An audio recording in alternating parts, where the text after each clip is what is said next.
Hi guys, welcome to our channel SK Study House. I'm कोमल. कैसे हैं आप लोग? आई नो ये पैंडमिक का टाइम चल रहा है, बहुत ही डिफ़िकल्ट सिचुएशन है बाहर.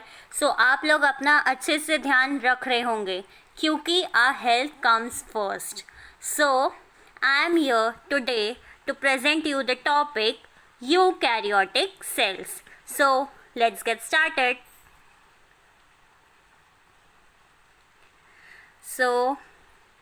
जैसे कि हमने अपने लास्ट वीडियो में प्रोकैरियोटिक सेल्स के बारे में पढ़ा था, जिसका मीनिंग था pro meaning before and karyon meaning nucleus. They were very tiny but they were very dominating. उसी तरह today we learn about eukaryotic cells. अब यूकैरियोटिक में eu meaning is true and karyon meaning is nucleus. मतलब eukaryotic cells में true nucleus होता है. They are the cells containing organised nucleus and membrane bound organelles. मतलब ये sales में जो न्यूक्लियस है वो बहुत ही ऑर्गेनाइज्ड है, उसके अराउंड मेम्ब्रेन है. Along with that, in this there are membrane bound organelles. Organelles के सराउंडिंग में उनकी खुद की एक मेम्ब्रेन है. Whereas in prokaryotic cells हमने देखा था कि उसमें न्यूक्लियस नहीं था, उसमें जो हमारा जेनेटिक मटेरियल था it was present in nucleoid and उसमें बहुत ऑर्गेनल्स में इतना मेम्ब्रेन नहीं था उसके सराउंडिंग में. But in eukaryotic cells, they have their own organized nucleus and membrane-bound organelles. Also, these eukaryotic cells का जो structure है, it is more complex as compared to prokaryotic cells. Also, the eukaryotic cells contain various organelles which performs various functions within the cells.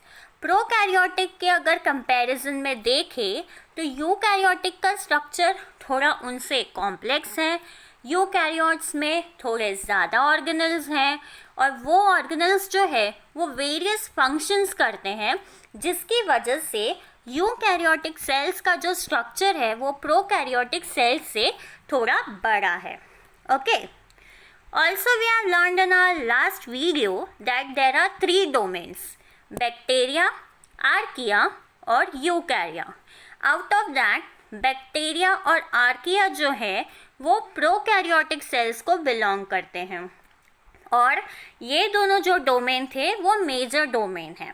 whereas the third domain which is eukarya, it belongs to eukaryotic cells. अब यूकैरिया में आते हैं protozoa, fungi, plants and animals. So now we'll look into the components of these eukaryotic cells. Okay. So this is the diagram. It is the general representation of eukaryotic cells. अब ये eukaryotic cell का एक general representation है. आप देख सकते हैं कि ये डायग्राम प्रोकैरियोटिक सेल से थोड़ा अलग है and as compare to prokaryotic cells there are number of different various organelles present in this eukaryotic cells. अब we learn about these organelles in detail.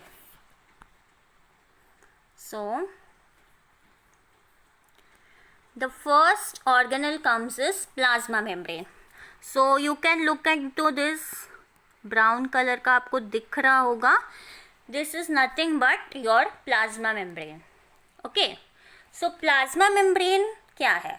Plasma membrane जो है it separates the cell from outside environment.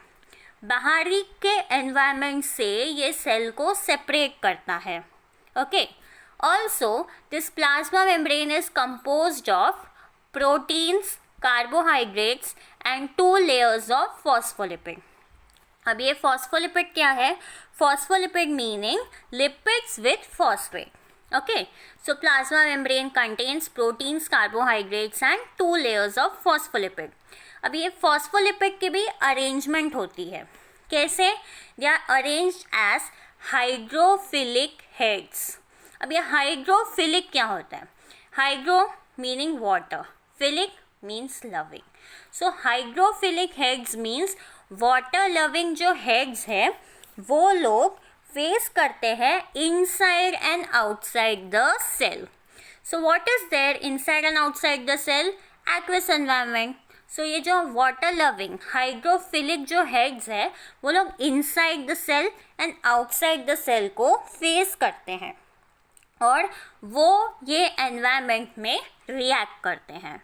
Whereas hydrophobic tails, hydrophobic phobia होता है लोगों को किसी चीज़ का डर, in the same way hydrophobic tails होते हैं जो कि वाटर हेटिंग टेल्स होते हैं। So these water hating tails जो है वो लोग दो हाइड्रोफिलिक हेड्स के बीच में सैंडविच हो जाते हैं। They are sandwich between the hydrophilic heads and they are protected from the outside environment. So ये जो असेंबली है इसको फ्लूइड मोज़ाइक मॉडल बोलते हैं और ये जो फ्लूइड मोज़ाइक मॉडल था it was given by scientist Singer and Nicolson. Singer और निकोलसन ने ये फ्लूइड मोज़ाइक मॉडल दिया था। Also, this plasma membrane is selectively permeable. It will allow only selected substances to enter into the cell. सबको वो entry नहीं देगा, otherwise cell को प्रॉब्लम हो जाएगी and cell will get burst off. So that's why it is selectively permeable. Also what it does it protects the cell from any shock and injury. So this was all about our plasma membrane. Next comes is cell wall. So cell wall जो है वो एक rigid structure है, वो ये plasma membrane के बाहर present होता है, इसके बाहर cell wall होती है. बट ये जो cell wall है ये animal cells में absent होती है. This cell wall is present only in plant cells and fungi. It is absent in animal cells. Okay. So, in case of plants, the cell wall is made up of cellulose, hemicellulose, proteins and pectin. इन सब चीज़ों से plant cell की cell wall बनी हुई होती है. And in case of fungi, the cell wall is made up of cellulose, galactans, calcium carbonate. इन सब चीज़ों से फंगाई की सेल वॉल बनी होती है. So what does this cell wall do is, cell wall provides shape to the cell. It helps in cell-cell interaction and it protects the cell from any injury. Okay, so next look into our next organelle, that is nucleus. अब यहाँ पे आपको ये green color का जो भी portion दिख रहा है, this is nothing but our nucleus. So nucleus is known as the brain of the cell. हमारे जो सेल का brain है उस nucleus को कहा जाता है. Because nucleus is very important and main organelle of the cell. ये बहुत ही important organelle है. So nucleus जो है ये जो सारे यूकैरियोटिक सेल्स में प्रेजेंट रहता है एक्सेप्ट ह्यूमंस के RBCs में, that is red blood cells of humans में नहीं प्रेजेंट होता और सीव सेल्स ऑफ प्लांट्स में भी ये नहीं प्रेजेंट होता. Apart from this, these nucleus is present in every eukaryotic cells. Okay, so nucleus contains the following part. First is nuclear membrane. So ये जो बाहर का जो ये आपको स्ट्रक्चर दिख रहा है ये न्यूक्लियर मेम्ब्रेन है.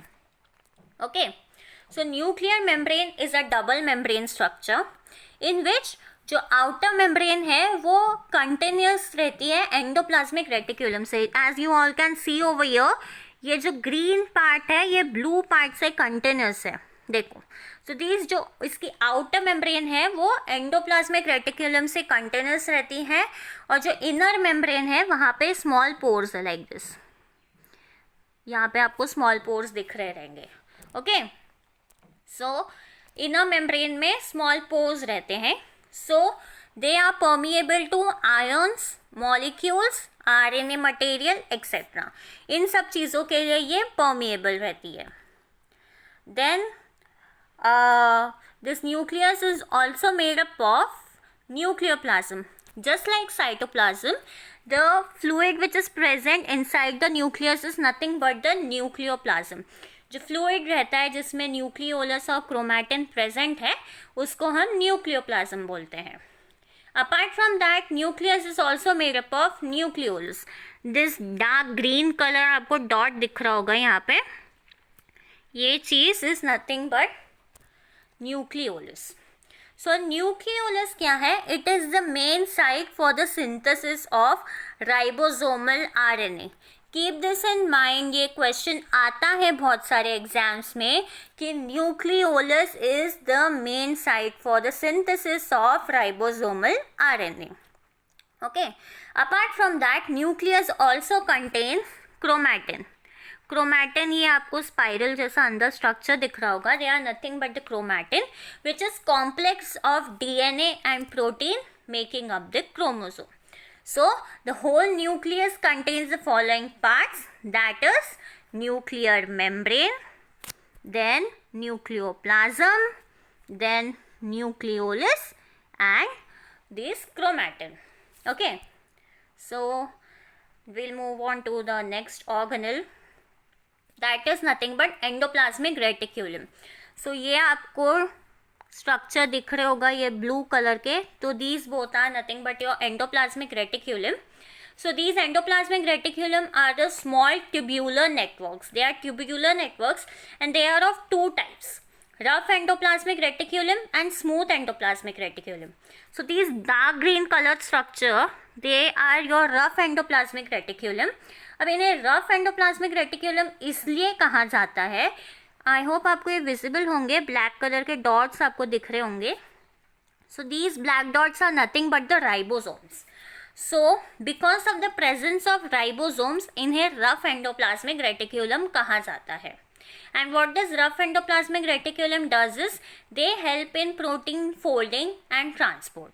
ओके, रफ एंडोप्लाज्मिक रेटिक्यूलम के ऊपर राइबोसोम्स होते हैं एंड वो लोग प्रोटीन फोल्डिंग और ट्रांसपोर्ट में हेल्प करते हैं.